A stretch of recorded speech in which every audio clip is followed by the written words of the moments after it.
A dark spell is winding its way through the sleep of the people of Kainant. An evil spirit takes flight and screams of all the sorrows in the world, turning dreams into the most horrifying of nightmares. If it soars unchecked, in time it will drive everyone mad.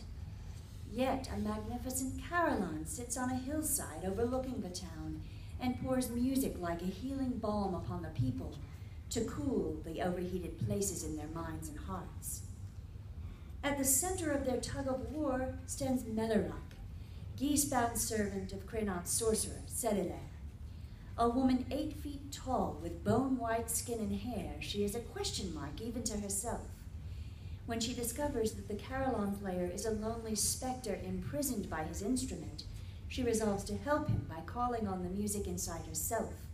Gifting her with a fragment of the carillon, he commissions 3 songs that will set him free: one of joy, one of sorrow, and one of love. Yet his freedom comes at a far higher price, which Melarok is bound to pay. Meanwhile, Ceccato searches for the driving force behind the nightmares attacking his town, and all signs point to Melarok. The darkness has cursed her. The light will deceive her. Can she save herself from both? The Nightmare Lullaby by Nan Monroe. That's me. Chapter 11 finds Melarok looking for the path to the last song the carillon player Faval needs, the one that will reveal the truth of love. The garden rose up before me, its profusion of green hues shining together as one.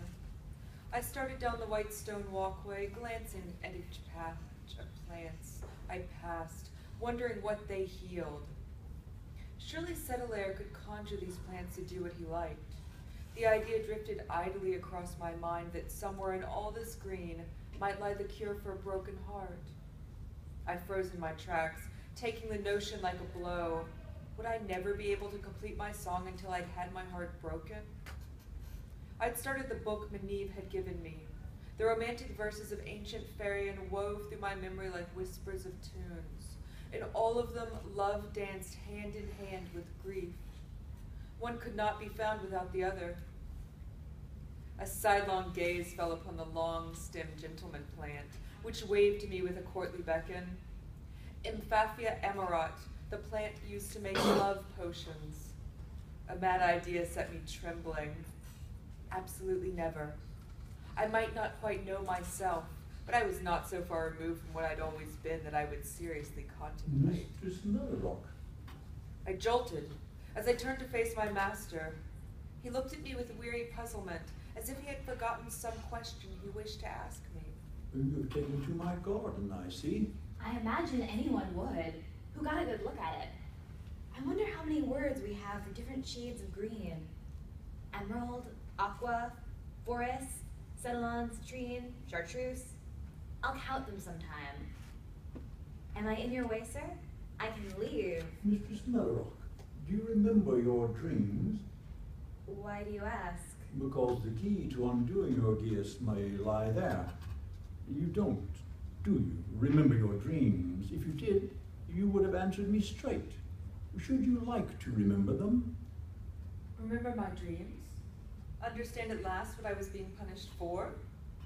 To have that black deed clear before my view? It could kill me, or save me. Yes. I don't want to be hidden from myself.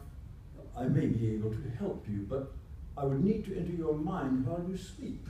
Do you want me to do this? If it meant you could find a way to set me free, sir. Well, that's it then. Tonight. Tonight. Freedom. Free of all. None of us were free, and each of our freedoms depended on somebody else. Farewells lie in my hands, a song to reveal the truth of love. I had half of it already. I stood so close. There it was again, the mad thought, pulling hard at the back of my mind, threatening to jostle other thoughts out of shape. Emphaphia amarot winked at me from across the walkway. Or you're thinking of Master Furvel, I expect. Partly. It's quite a riddle he set for you. More songs have been written about love than about any other thing, yet none of them are good enough for him. He must have quite a bit of faith in you to think you could do better. It wouldn't be better. It would be mine, my gift to him. And that's what he needs, I think. Master Settler, I need you to break my heart. What? I need my heart broken. It's the only way I'll find this last song. Would you, please, make a love potion for me? A taste of Infafia Amarat? You want me to feed you a potion? You feed potions to your friends all the time.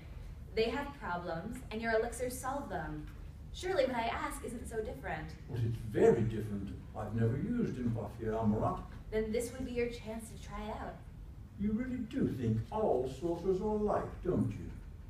I did, sir, but not anymore. The others tested their powers on me without caring if they hurt me. But in this, you'd be helping me. How do you imagine Infafia Amarat could help you? Unrequited love. That's one of the keys to a broken heart, isn't it? I won't do it, Mr. Smellerock. Let that break your heart. I turned away from the finality in his eyes. My other masters would have fed that potion to me in an eye blink. But now, curse my luck, I had to reason with a good man. I know how a broken heart feels. I wouldn't wish it on anyone. I certainly wouldn't wish it on you. But you remember what Falal said. The songs he's asked for are what life is made of. Hardly anyone makes it through life without getting their heart broken. But why hasten it? Because I'd rather have it happen when it could do some good. A foolhardy thing. Not so foolhardy. It would be the safest way. You could control it, make its effect finite. My heart would be broken only for a little while. I do not like this, not one bit. He paced forward, muttering in every step, heading straight, though he might not realize it, for the Infafia Amarat. I could feel him weighing my words, mulling over the chance to try a new spell that could bring the wildest force of heart and mind under harness.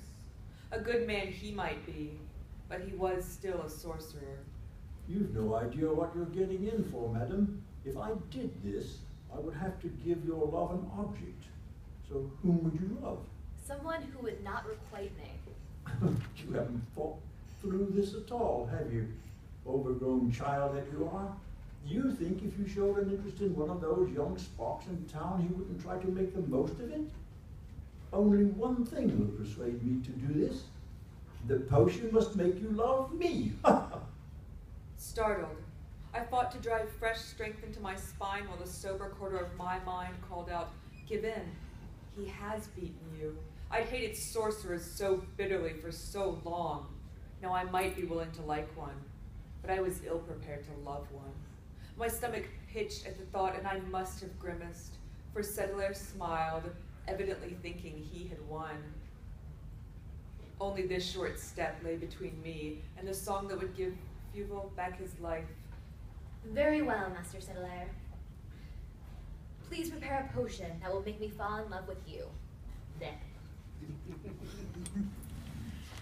All right. So that's a section from Nightmare Lullaby by Nan Monroe, Yes. who's also known as Kelley. Yes. This is actually my existing novel. Yes. This, the excerpt that you just Don't forget heard this. is from the one that will shortly follow it. But Atterwald, which I call Beauty and the Beast Meets the Secret Garden with Shapeshifters, is actually available now Okay. through Amazon.com. All right.